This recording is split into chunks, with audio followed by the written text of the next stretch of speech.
Good morning, Seller Sessions. This is Izabela Hamilton with Ring Bell and NF Comic, and I have with me this morning the beautiful Miss Janelle Page. Hello.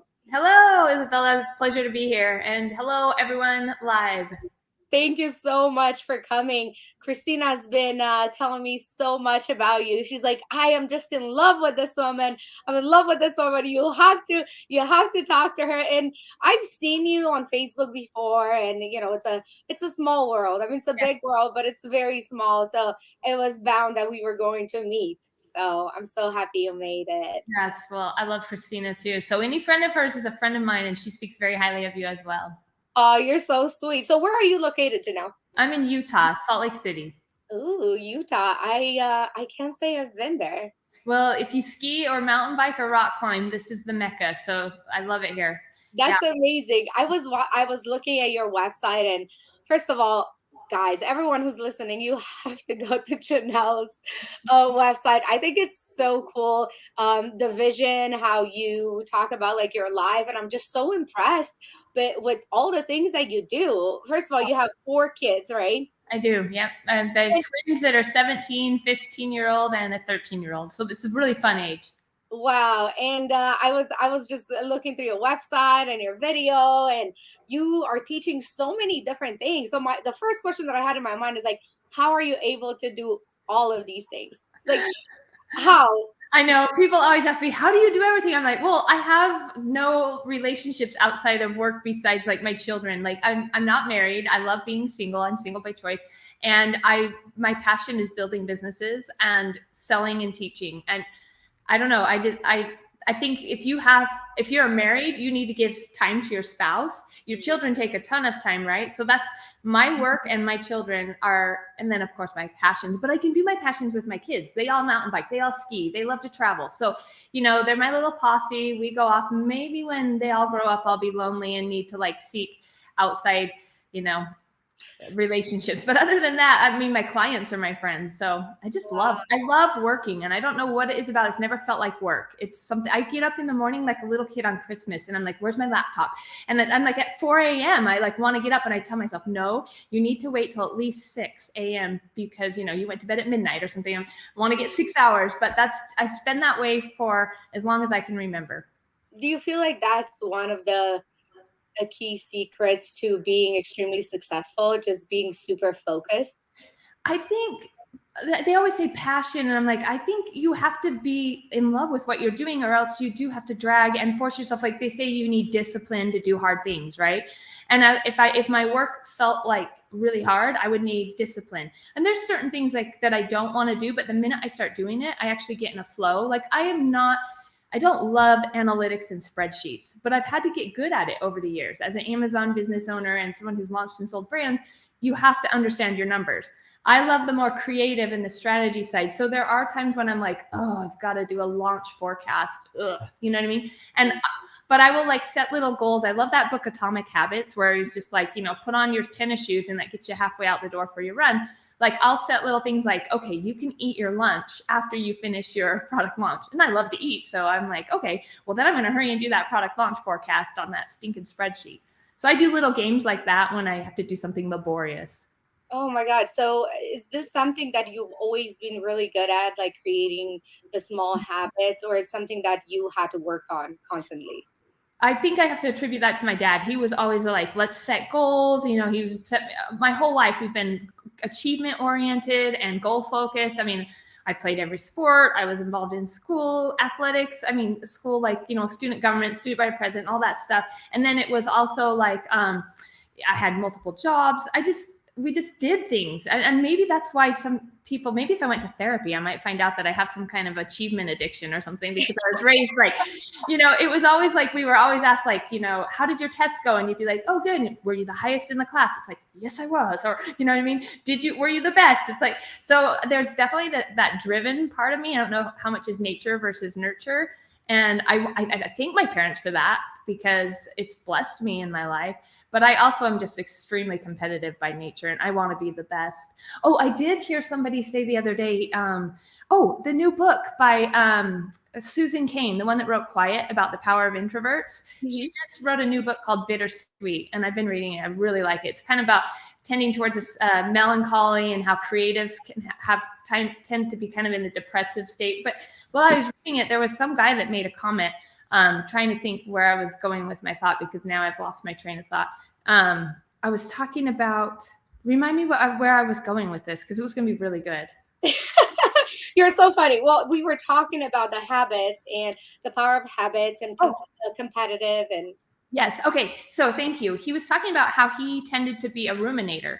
And that's like someone who like kind of gets like in brain loops when you're thinking about something and you're like over and over again. And it's often thought of as a negative thought.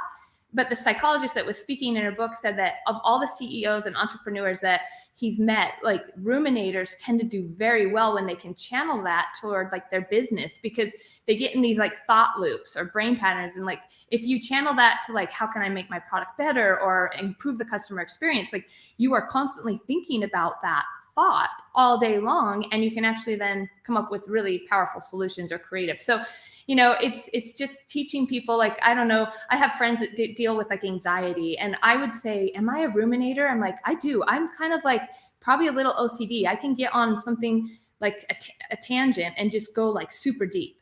And I will not leave that thought alone until I've come up with like, 5 different ways that I can like, especially like a product idea, I'll just go down a rabbit hole. I don't think anyone else would have the obsessive nature or compulsion to explore something that long. They'd be off to the next thing. Mm. And are there some tips or tricks that you can tell somebody that's maybe having issues with being focused? Like for me, in my case, I'm a big visionary, but like you said, like I'm not very good with spreadsheets. I mean, could I be good at it? Yes.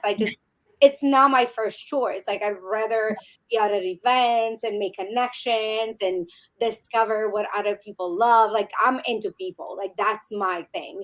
Yes. So for me, it gets very hard to sit down and actually finish a task. And I'm always reading books. I'm always trying to like discover that, that secret. And I know there's no secret but hard work. But I'm just trying to see, like, in your opinion, what do you think? Yeah. No, I definitely think there's something about leveraging your strengths, right? Because like when we allow Izabela to go out to an event and network, like she's the rainmaker, right? She does her thing. And then, you can hire the people to do what you don't love. I also am just a voracious learner, and I want to know how to do everything. And I don't know if that can be taught or if that's a personality trait. But like when I see someone coding my website, even though I know like coding the website is not Janelle's best use of her time, I want to know how to do that because it's fun, right? And so I have a tendency to try to learn everything.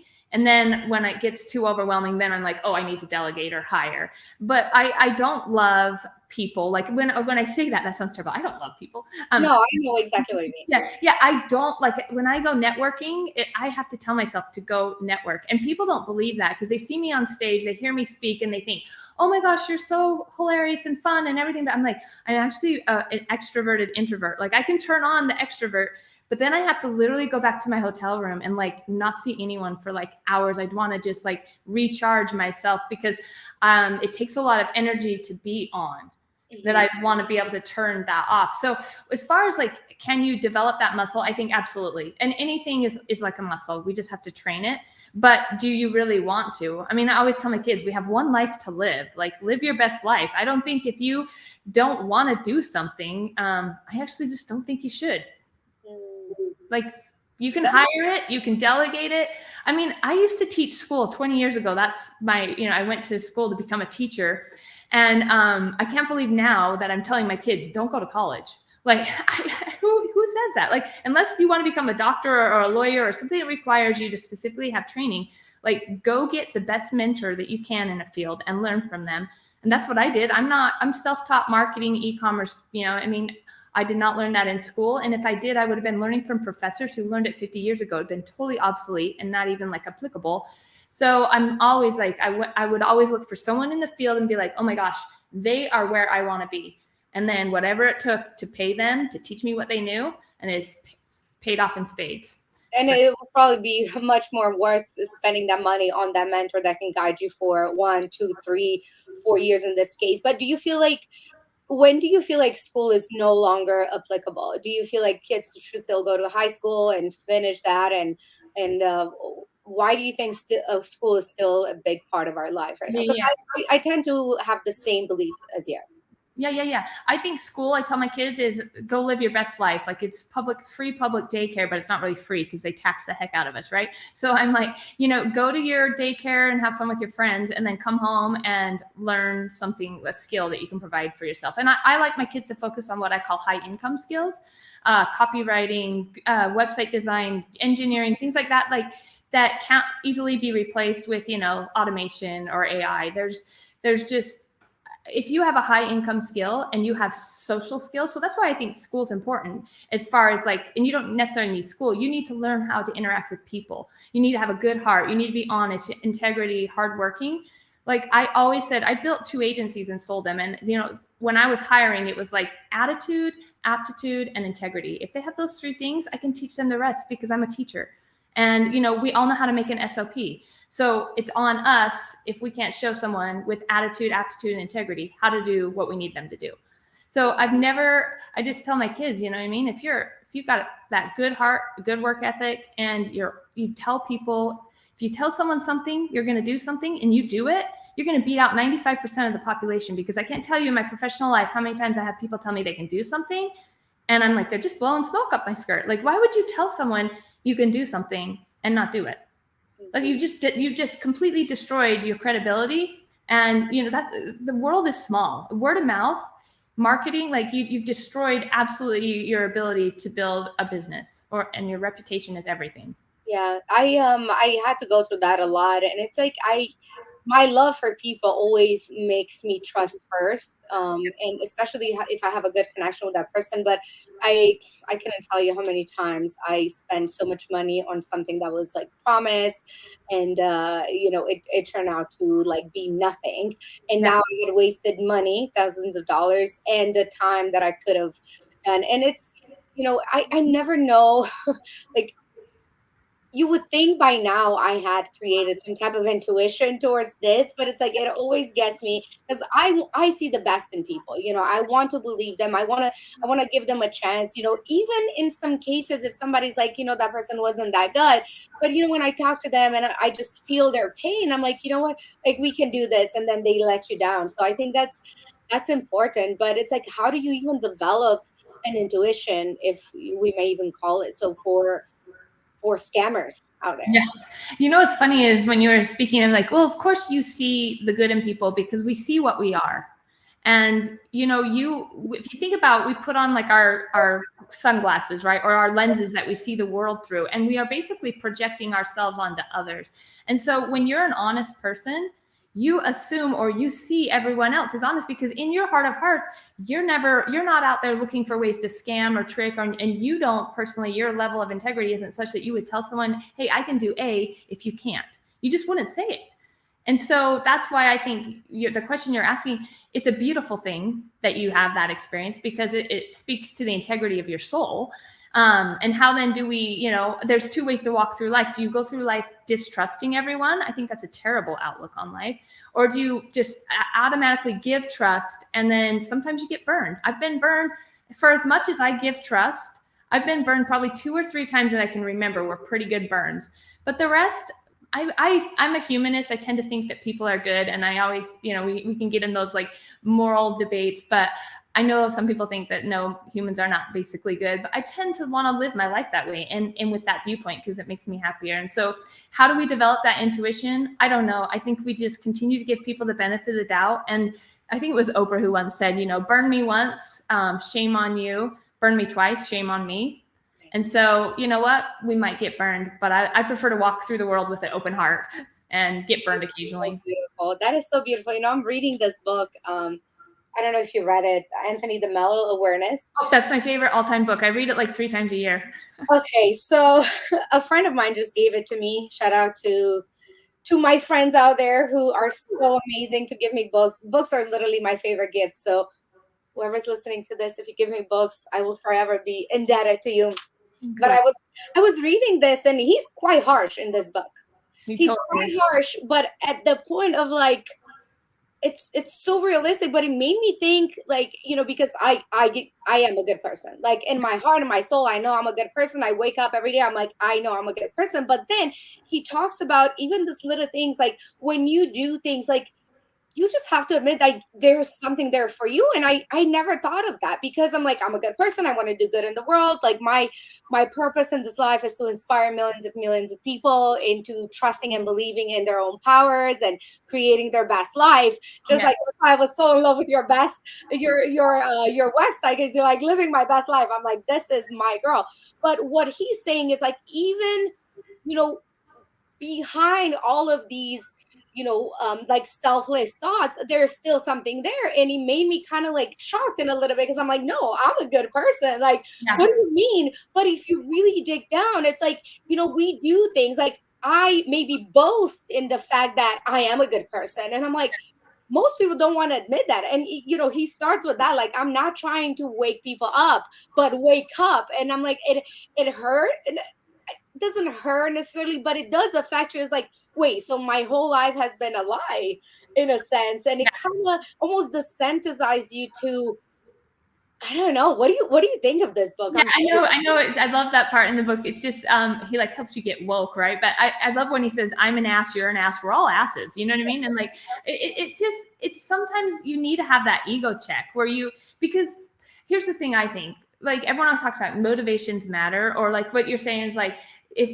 what's in your heart matters. I'm like, I don't know. I have this thing where I'm like, I was speaking to my friend, and she's got a brilliant mind. I love to philosophize, by the way, but she was talking about how, like, she does not enjoy being a mom, and so she struggles with being a mom, and she wants a career. She grew up in such a, like, a religious background where it was the mom's job to, like, or the woman's job to have babies and stay at home, support the husband, and she really wants a career, so she's dealing with all that stuff. And she believes in a God, and she's God-fearing. And she was saying that, she feels like she's such a bad person because she doesn't really want to be a mom, but she does it anyways. And I was like, I'm not religious, but I was thinking, like, okay, well, if I had 2 children and I had a kid who really didn't want to do something, and another one who really did, let's just say mow the lawn, and the one that cheerfully wakes up and mows the lawn, just loves it, such a delightful child, is that child better than the one that in their heart of hearts hates mowing the lawn, detests it, but still goes out and does it? I'm like, they both did what I asked them to do. This one's a lot easier to deal with, but it was more probably difficult for the child that hates mowing the lawn to go mow the lawn. And I mean, I'm not God, but I'm thinking, if I looked at those 2 children and I would just say, should I be more pleased with the one who did it with a cheerful heart, or the one who really, really hated it and it was so hard for them, but still went and did it? I don't know. I still think that's just beautiful of both of them. And there's not one that's better than the other. And maybe that's why I'm not God, because, someone else would say, no, the one who's cheerful and did it. But I'm like, this one had to overcome so much more to go mow the lawn than this one. And so I don't think motivations matter. I think actions matter. And I think it's always more delightful to deal with someone who has a cheerful attitude. But at the end of the day, someone who chose right. And they should be awarded for the fact that they mowed the freaking lawn. Because how much of our brain can we really control? I mean, I don't know a lot about brain health, and neither does, our world. We're like on the 1 yard line of a 100, yard line football field. And I'm like, we don't understand the complexities of what goes on in that brain and what people can control. And I just feel like that's why, and I know you're this way, we just don't judge, and we give people the benefit of the doubt, and everyone's, in their own battle. And kindness just trumps all. And I know that this is probably like, everyone's like, I thought we were talking about business here today, but this is life. And this is what helps you be successful in business, is when you're dealing with employees, you can have a compassionate heart. And I think generosity and compassion, when you can display those attributes, I've got people that they will walk to the end of the world for me just because I've treated them, fairly. I'm not a great leader. I'm not a great person, but for some reason, when you treat people the way you want to be treated, they will dig through, rock and claw through it with their fingernails for you. Oh, I love that analogy with your mom friend, because we do that in a lot of things that we go through our life, besides just being a mom in our case, but having a career or choosing this business over this. It's always a choice. And, for me, I do struggle sitting down with some of these smaller tasks, and yet I still do it. But sometimes I'm like, I am conflicted. It's like, do I do this? Am I not a good business person because I don't want to sit down and, create all this operations? Like my friend Mina, that, a lot of people know, and I don't know if you're familiar with him, like his mind is so brilliant. He just loves sitting down for hours with no distractions and like do spreadsheets and do SOPs and this. And I'm like, for me, that's death. Yes. Like that's death of my soul. And I tell him, and he doesn't understand it. Like, and I don't understand how he can do it. He doesn't understand my side. So sometimes, we're like a little bit like, Isabel, I don't understand why you don't do this. I'm like, I don't understand why you don't think like but I think you're right. I think behind all of it is the intention and the focus that you have. And even without having like all these operations and everything to the T, I created a super successful business. But what happened, Janelle, was when I started doubting my ability to run a successful business, and these thoughts creeped in like, oh, I should have a CRM. I mean, when I tell people this, they're shocked. I didn't have a CRM until like 2-3 years ago, and I've been in business for 8. And they're like, well, how did you do things? I'm like, I have no idea. I didn't even know I was running a business per se in that sense. It was just something that I love doing. It was something that was helping people. And then next thing I started getting all this advice. Well, you should be doing this. And this is when I started kind of losing faith in some of these things. And, it was, it wasn't good. But, of course, as we age and as we get wiser, I realized that, not all of these things are important to create a successful business. And, you were saying we're here to talk about business. This is Mindset Monday. I love talking about mindset because I believe that any skill can be learned, but mindset is something that it stands behind everything that you do. So for me, it's more important than talking about how to create $1 million business, which we will talk about. But I always emphasize how important is having that right mindset to create anything that's successful, whether it's you being a good mom or being a good friend or being just a good person. It all, comes from that mindset that of what you want to create in this life. Yeah. Oh, awesome. I didn't know we were on Mindset Monday. So we're right on topic. Oh, this is perfect. Well, Yeah. here's the thing, like I love everything you just said. Like growing up, there was never, and this is definitely my parents who instilled this in me. So I'm so grateful to them, but there was never a thought that I couldn't do something. And still to this day, I'm like, if I set my mind to something, I can do it. I know I can. And, now what I'm wiser about is that I understand how much work certain things will take. So I don't want to necessarily commit publicly to the fact that I'm going to do something, but like, I've never had a doubt. Everything I've ever, and my dad would always say, man, the thing about Janelle when she sets her mind to something, she goes and does it, and she does it fast. And I had a guy I was dating, and he was like, man, you always you are the fastest person at like getting into something and getting out. And he goes, and it's not because you're a flake. He's like, you get in and you master it, and then you move on to like, what's next? And I'm like, yeah, like you can learn stuff so fast, especially if you do like 2x and 3x speed. You can and I read books on like memory and like how to enhance your memory. Like there's so many things. Like my ability to learn and apply and master concepts is getting better. And people say as you get older, it like your memory goes down. I'm like, doesn't have to. So I guess for those listening, I'm like, people, you can achieve anything you set. What is it? What the mind can conceive and believe, it can achieve. 100%. Absolutely. But I love the fact that your dad is also reinforcing that belief. So, not a lot of people out there have had this kind of support, and it's very important. So, for me growing up in Romania, it wasn't that my parents weren't supportive. It was just the whole culture that wasn't, as forward with this kind of thinking. It was more like you sit in your own, we call it bench, like when you go to school and you sit in your own seat. It was like saying, like you sit in your own bench and you mind your own business, but you don't ask for anything. You keep your head down and your eyes down. So it took me a long time to rewire and retrain my brain to believe that I can achieve anything I want. And now when I stand in front of somebody and they say, wow, you're so smart, or you're so this, I say, I agree, thank you so much. And their first thing is like they're shocked, like, what a disgrace to admit that about yourself. And I could just tell on people's face. And and I got to a point where actually somebody called me a bitch. That and I said, you know what? And it took me a second because I was like, okay. And I said to this person, I said, you know what? It took me a long time to get to the confidence that I have right now. Like, you don't even know my past. It took me a long time to get to this point, and I'm not gonna apologize Yeah. because it took me a long time. And I'm not. Thank you for your opinion, but I will not let your opinion change anything about all the work that I've done. And just like you said at the beginning of this podcast, we are a reflection of who we are, and that is what we project to the world. So maybe this person seeing that my confidence like really triggered that person. Absolutely. Yep. And I will not allow anybody to dissolve that. I mean, it took me so long to get to that point. And yeah, do I still have doubts? Of course, and it's something that it never really stops. It never really stops. And I tell people, and everyone that I meet is like, you can really create your own reality. Actually, we create our own reality whether we believe it or not. Is the thoughts that create our actions and what we put out in the world. So as soon as you know if you decide what kind of life you want to live, really, whether it's a good one or a bad one, you're still creating it. Yep.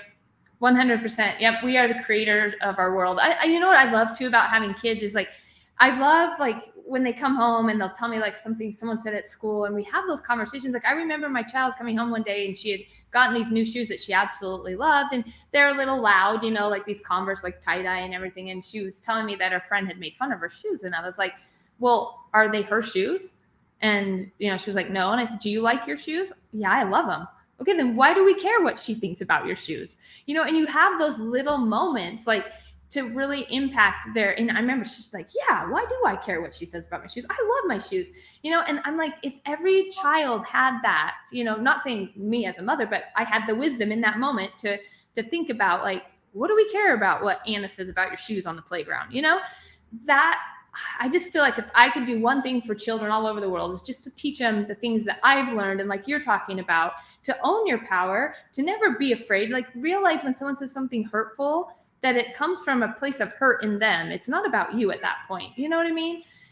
I don't know. I just wish, I had, I guess, a better platform to teach kids that. Once you get this wisdom, when you're able to catch yourself in that moment, that is growth. And sometimes, like, I go back after a conversation, I'm like, shouldn't have said that, or I should have done that. Like, I want to get better at catching myself thinking those thoughts in that moment so I can reverse them in that moment. And that is so hard to do. That is so hard to do. Like, when I get super stressed out, like if people are talking to me, I just like, I feel like I'm getting angry and I don't even know why. And I want to catch myself in that moment and say, where is this coming from? Like, why are you even feeling the way you do? And that is the hardest work that I have ever had to do in this lifetime, Janelle. Not building businesses, not nothing, not even giving birth. It wasn't as hard as like looking into yourself and be like, oh my God, why do I think this way? And I see a lot of people just walking around with some beliefs that they think they are theirs. And without ever stopping and saying, well, why am I a Republican? Or why am I a liberal? Or why do I think the way I do? And that second, as soon as you start being aware and you start questioning, that is when you're like, wait a minute, who is even this person that is thinking? I mean, we can go as deep as you want with this.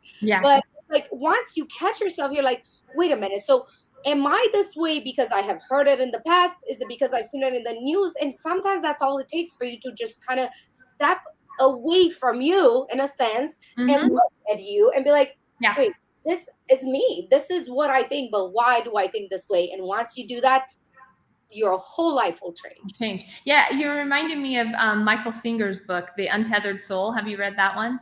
I need to send it to you. Okay, yeah.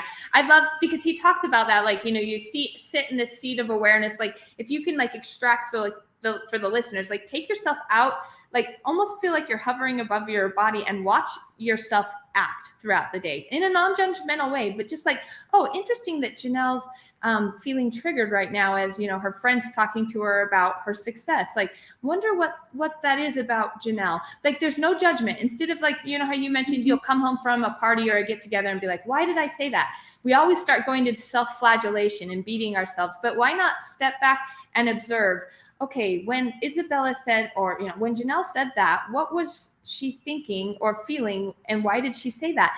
That awareness or introspection where you're doing it from a place like outside of yourself, and with non-judgment, is so eye-opening, and it's one of the greatest teachers that will teach you about yourself. I like to go, I have like what I call my bug book that I carry around, and I'll write stuff about myself that I observed. Oh, Janelle's feeling anxious today. I wonder why. Oh, it could be because the stock market and her crypto portfolio are down 70%, or something. Like, it's just kind of becoming aware of yourself. And then not necessarily, there's no need to change. That's the cool thing about awareness. When you actually just become aware of things, your body and mind already know the things that you don't want to do. You're completely aware of how you want to behave if in your perfect, ideal situation. And so you're just drawing attention to it. So then you start noticing all the times you didn't behave that way. You'll start to see your behavior change just because you're now aware of it. Awareness is the first key to changing something. You can't change something you're not aware of. And we always say this in data, you can't improve something you don't measure.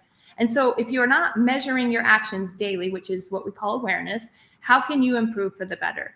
And the thing that's probably made, when you were talking about, oh, I feel like I make the same mistakes over and over and I'm not really getting that much better, or how do I become cognizant and make these, changes?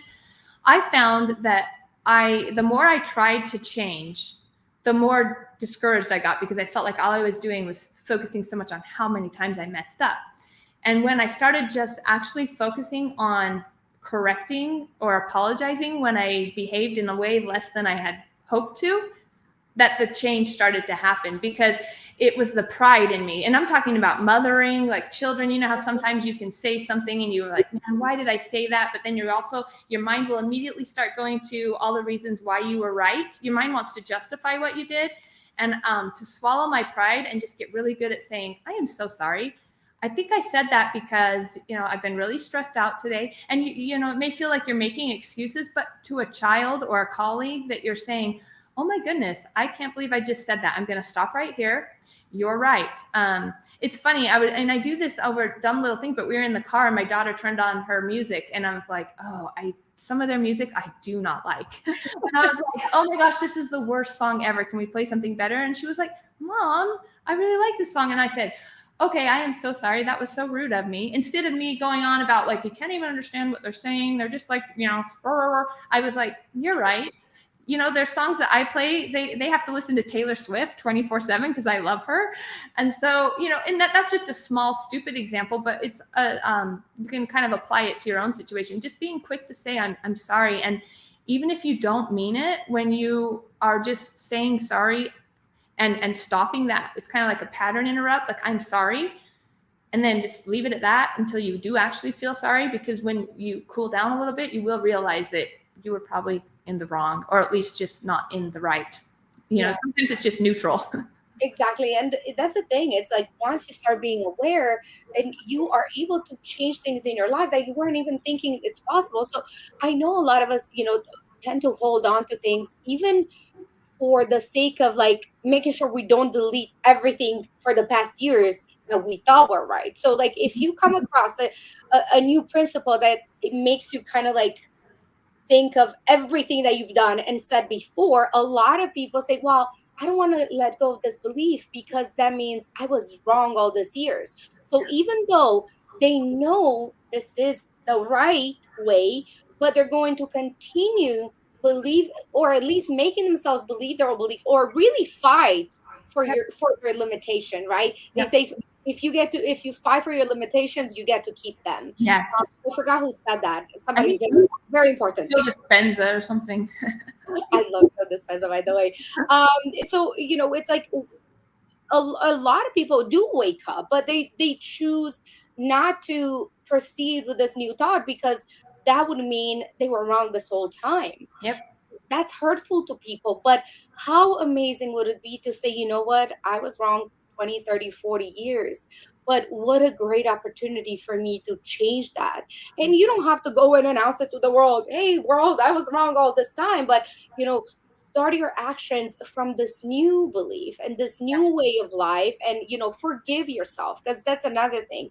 It's like we carry all this guilt and then we continue acting from that guilt and stress, where we just wake up sad and depressed because now now you're aware that you were wrong, but it's like, how do you even live with that? So, once you forgive yourself, just like you would forgive your child and anyone else, you just, and it's so hard to do. You would think we would love ourselves more than we do, but really don't. I mean, I think I read a study many years ago that said that a lot of people would spend more money on their pets than Yeah. on themselves and on their health because they love that pet more than they love themselves. And I think that's so true for so many people because, we do carry guilt and things, and we all have it. Yeah. And it's like you carry it, and then you lose respect and you lose love for yourself. It's like, how are you going to love a child if you don't love yourself, if you're not filled with love? How are you able to give to your child? I'm not even talking about like neighbors and friends and maybe somebody you don't even know on the street that cut you off.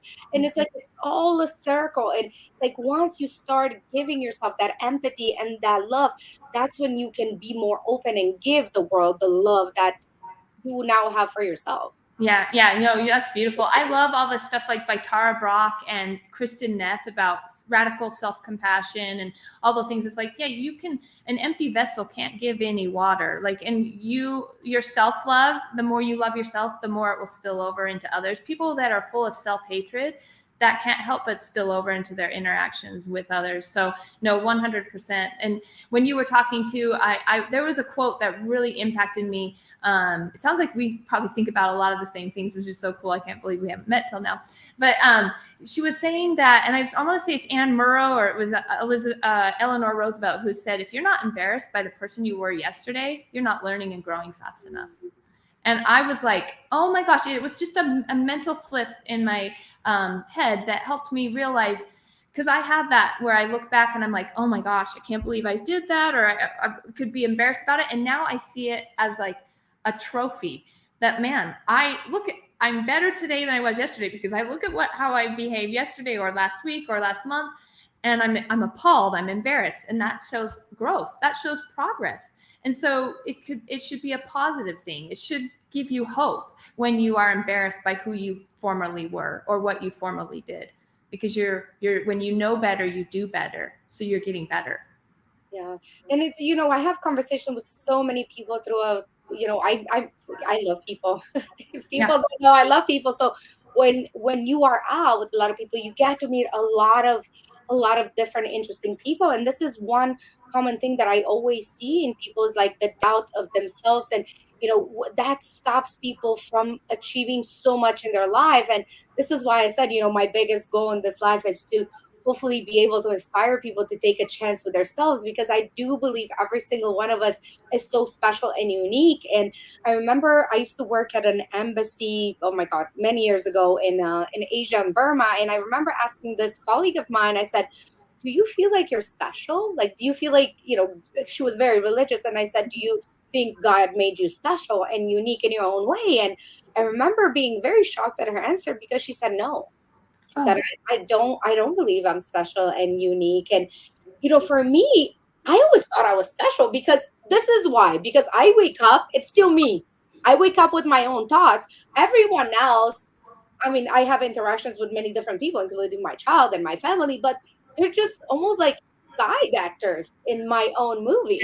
I wake up and it's me. Like, how do you not believe you are special when you wake up being you?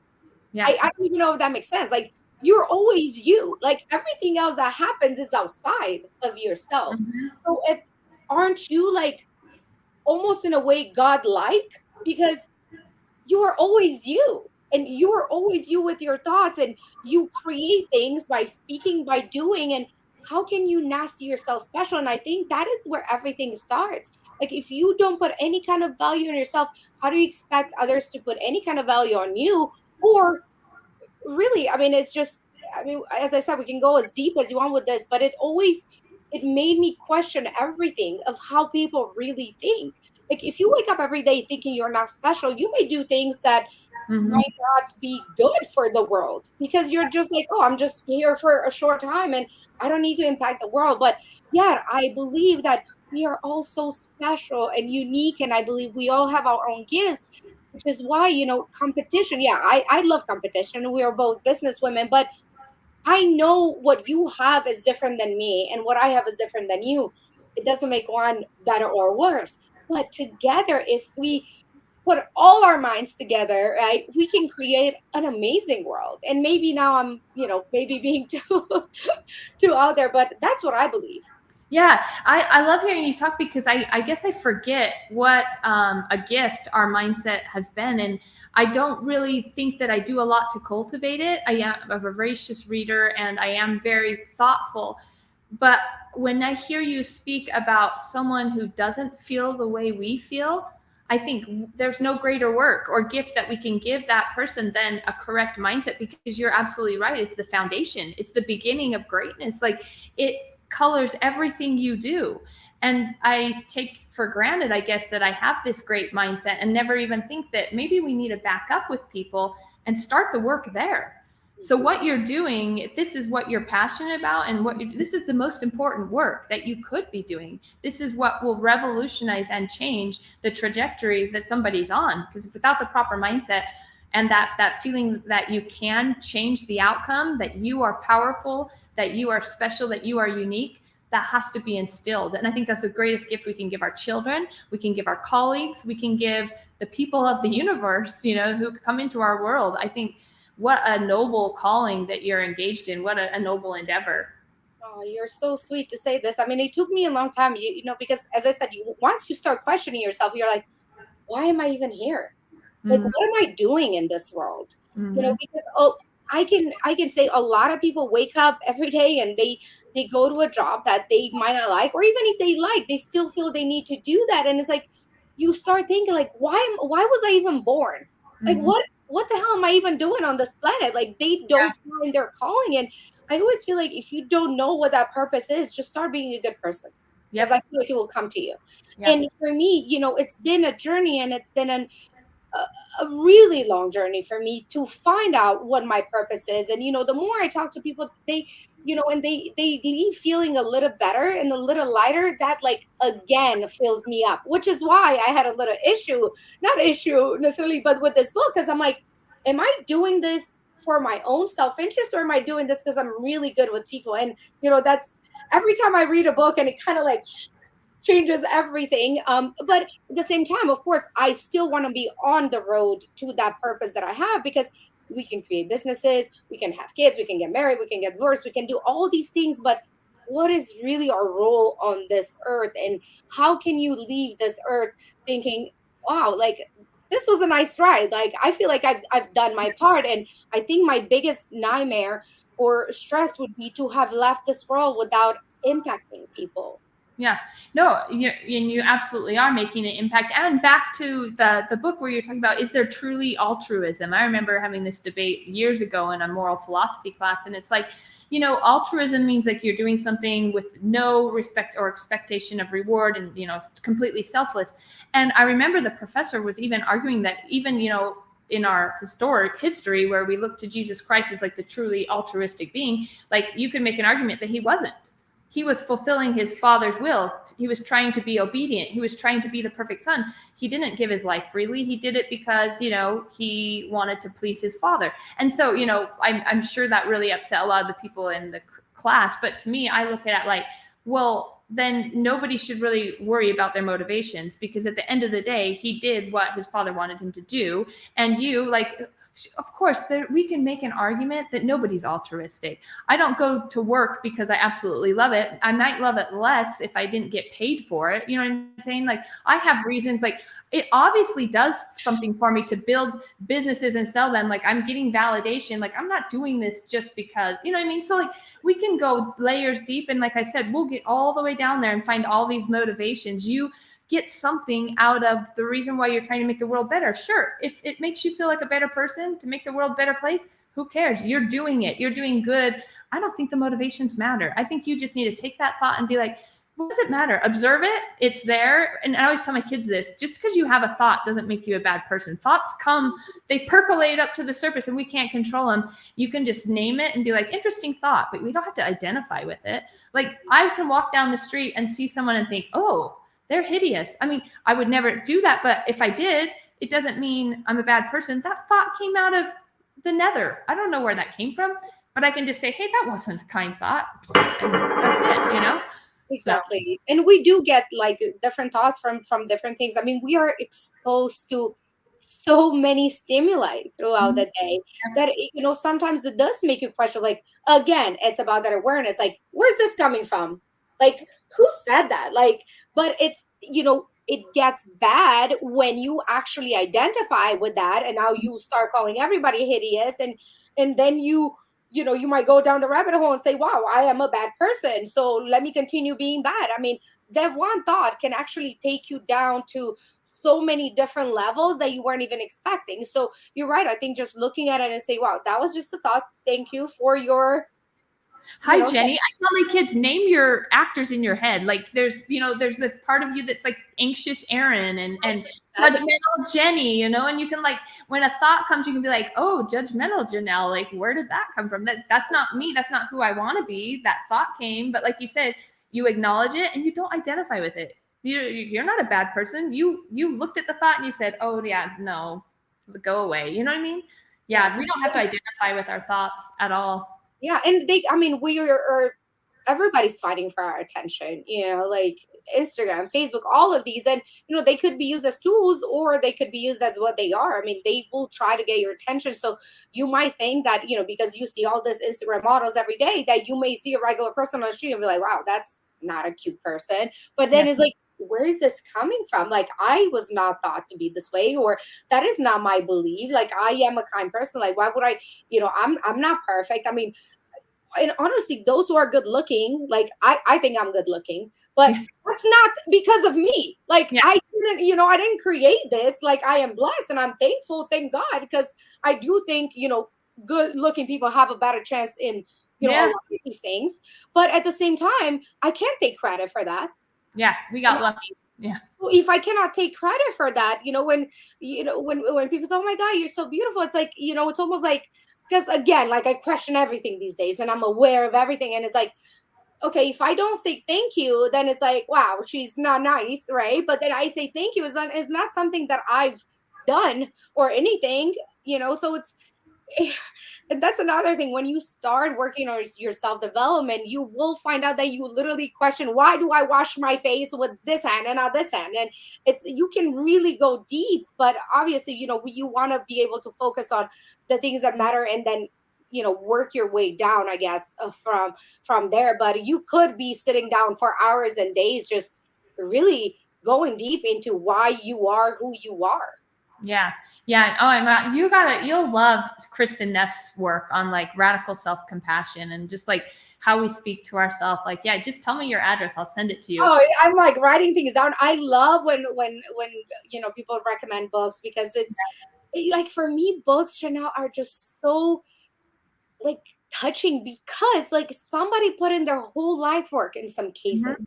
I read books that have been written over a period of 10, 20, 30 years, and they finally came out with it. And it's like we paid like $20, $30 to get insight into this human's mind that has so much, you know, life experience. Like to me, that's everything. Like that's why when people give me books, I'm like, they have no idea what they just did.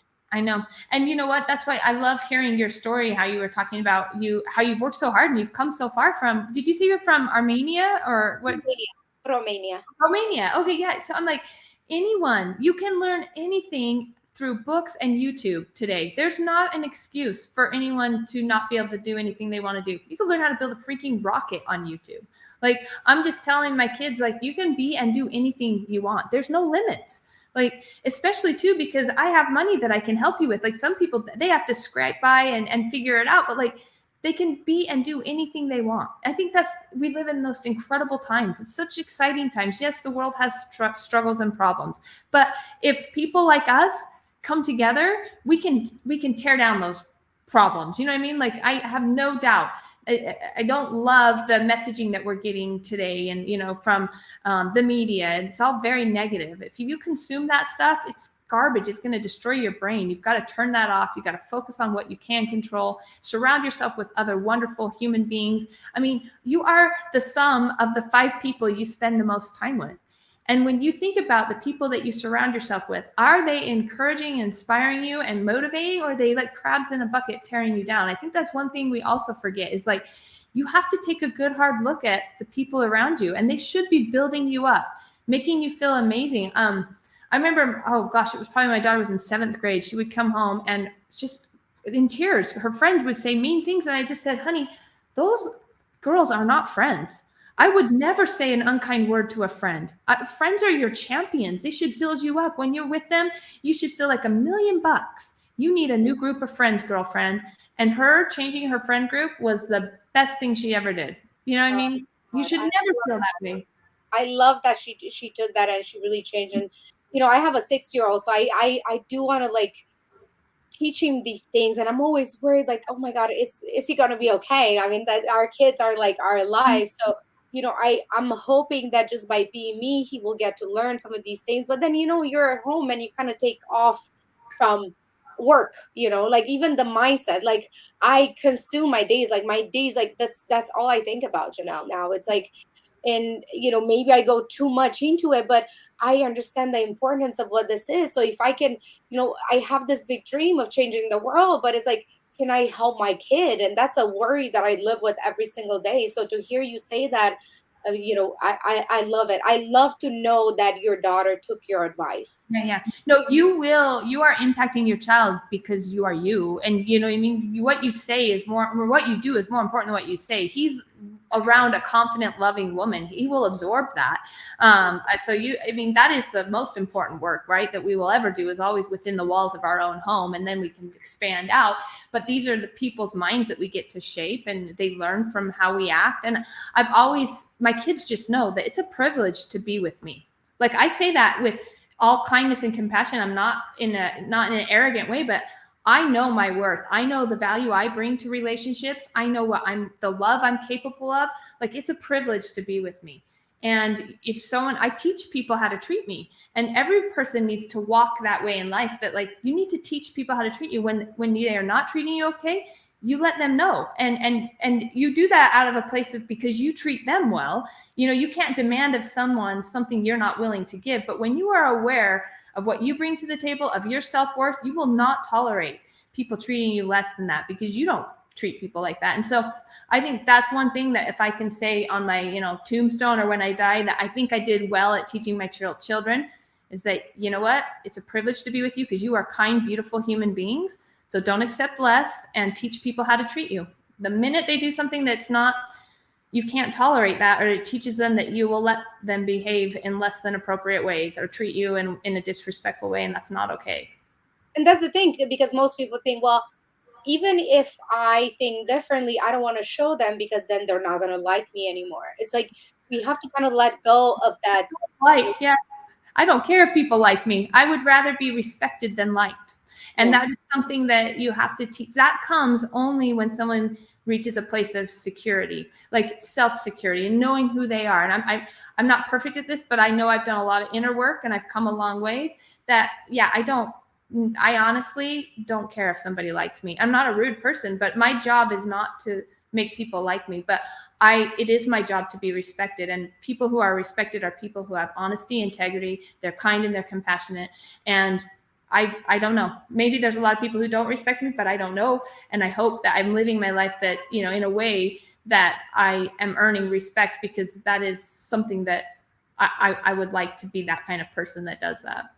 Yeah, and in the end, it doesn't matter, because those people wouldn't have liked you anyway. Even if you pretend, that this is okay and this is okay, you're still going to get the same amount of people not liking you, Yep. as you do now.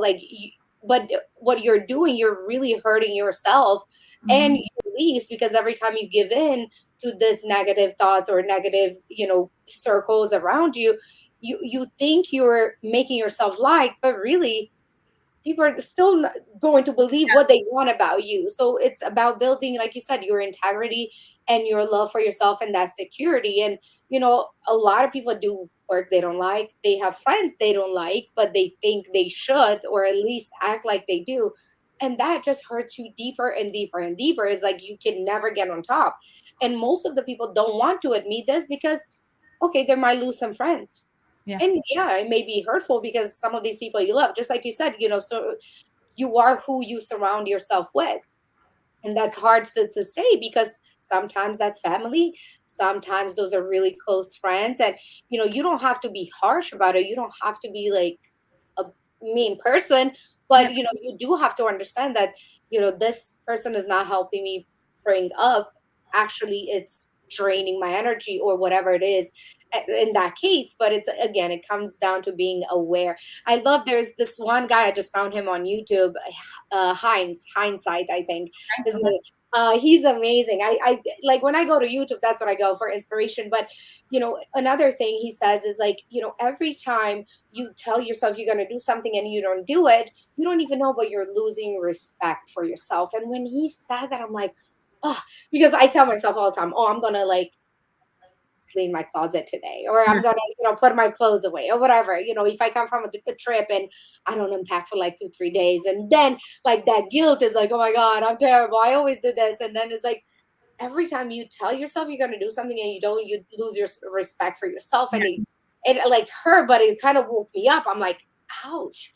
He's so right. Because what happens is not about just putting your clothes in the closet, then it transfers into other things in your life where you're like, you know what, I'm going to wake up and go to the gym at 6 a.m. Like, first of all, don't make ridiculous claims if you cannot hold them. But if you keep telling yourself that and you don't do it, you don't even know, but your mind is registering. It's like, oh, yeah, Izabela said this, but yeah, we know she's not going to do it. But yet, I do show up every single Monday at 8 a.m. here. So why do we do certain things? Again, is like questioning, why am I doing this, but not that? Like, that would have taken me maybe 10 minutes. But yet, because it's sitting there for 3 days in my mind, I'm like, oh, I'm a horrible person, I'm lazy, I'm this. And then it's like all these things that went from like me not putting my clothes on the hanger to like, now I'm like this horrible human on earth. Yeah. Well, it's because you want to be on this podcast, because this is where your passion is. Like, I remember there's this guy, the Richard Carr method, a long time ago, but he wrote one of the most successful books on how to help people quit smoking. And he was like, willpower is never enough. Like, if anyone who relies on willpower for anything, you'll always lose. And he's like, just think about it. Like, when you lose the desire for something, then you don't have to have willpower. So that was his whole premise of the book, like to teach people how smoking kills you or so bad for you and get them to really believe that. They then all of a sudden lose the desire to want to smoke and they're done. Like, and he applied it to alcohol. Like, he's now passed away, but his work, he was a brilliant mind on helping people overcome addictions. And that was the whole thing, is like, when we want something, it doesn't take willpower or discipline. On the other hand, too, when we don't want something or we lose a desire, it doesn't take willpower. So how to get to a place in your mind, and, with your closet, if it really bothered you to have your clothes in the suitcase or out and everywhere, Izabela, the go-getter that she is, would put her clothes away, but it's not enough of a problem for you. The pain is not so much that you need to deal with it. So it's like a mental gymnastics that we can play. If there's something you really want in your life, you need to sit down and think about the pros and the cons or whatever and make that list so that the pain becomes so real. I mean, this is good copywriting skills, right? That we learn about. Pain becomes so real that you decide, I want to do this, and if every day you can't ever get to the gym, but you start thinking about how I want to make it till I'm 50 years old and be able to play with my grandkids. And like, you come up with this whole vision board of why you're going to be able to get your shoes on and get to the gym. So for me, for my closet, it's like, I'll be able to find things easier than like rush and like try to scramble and find out where all my stuff is. Exactly. You might have to go a few more layers to make it even more painful to really get that motivation set. Like, oh, it's ruining my clothes to be wadded up in a ball like that. And it's going to have wrinkles that I'm going to have to iron. I hate ironing. So I definitely want to hang up my stuff. You know what I mean? And you can keep going down. And then pretty soon you're going to be like, I'm just going to hang those dang things up right when I get home and unpack my suitcase. So Janelle, we have 2 minutes. How do you build $1 million business? You have to want it. No, just kidding. Like, yeah. Oh my gosh, I could talk about this for forever. I how do you build a multi-million-dollar business? It starts with people, and it starts about thinking about what is it that they want and learning how to connect with them and build a brand. I am not one of these Amazon sellers who's just looking to launch a product because there's, you know, an opportunity and I'm going to rank it. I'm like, no, I'm building products for people, and I like to think about a person, and I niche down and I understand them so intimately that I know exactly what my next 3 or 4 products are going to be for that person. And then it's a matter of going out and finding the others. Because where there's one person, we are community beings. There's going to be a tribe. And when I can go find my people, and I only do that when I understand my person that I'm building something for, it's just a matter of, you know, getting the traffic and then building a community around them. That's how you build multi-million-dollar brands. You see, that's beautiful. I'm going to have to bring you back again, Janelle, because I mean, there's so many things we can talk about it. But again, you know, for me, it's so important, like, really bringing this awareness to people that your mindset is everything. Because once your mindset is right, then you can create any type of business you want. Yep. And over and over again. It's not a one-time thing. Yep. And it all starts from you, within you, like believing that you can and actually apply yourself to some of these things and not giving up. Because, you know, people are very quick to give up at the first sign of, you know, oh my God, this is not going to work. This is not going to work. Or, you know, any type of adversity, you know, whether, you know, it's Amazon issues, whatever it is, you know, if you give up before you even give yourself a chance to make it work, then, you know, that's a problem. 100% tenacity. You've got to have tenacity. Tenacious. How do people reach you? Oh gosh, I'm so easy to find. You just type in Janelle at janellepage.com. It's my email. janellepage.com is my website. I'm on Facebook, Instagram. Yeah, if you want to connect, I always tell people you can follow me on Instagram. I'm not giving business tips. I'm just scrapbooking. I'm a terrible scrapbooker. And so I'm always like, oh, it's prom. I take a picture of my kids. I post it on Instagram. So I think it's funny because I'll speak at conferences and everyone will probably go follow. I get a bunch of followers after and they're like, she's just posting pictures of her kids and her trip and like her truck. I'm like, yeah. And sometimes an occasional handstand or two. I know. I love that. Calisthenics. I listen, we do have to bring it back on because there's so much more I want to talk to you about. But for today, I want to be mindful of your time. I appreciate you and everything that you shared with us today and sending you so much love. So yes, I can't wait to meet you in person. It's going to be I awesome. will do that. Thank you. Ciao.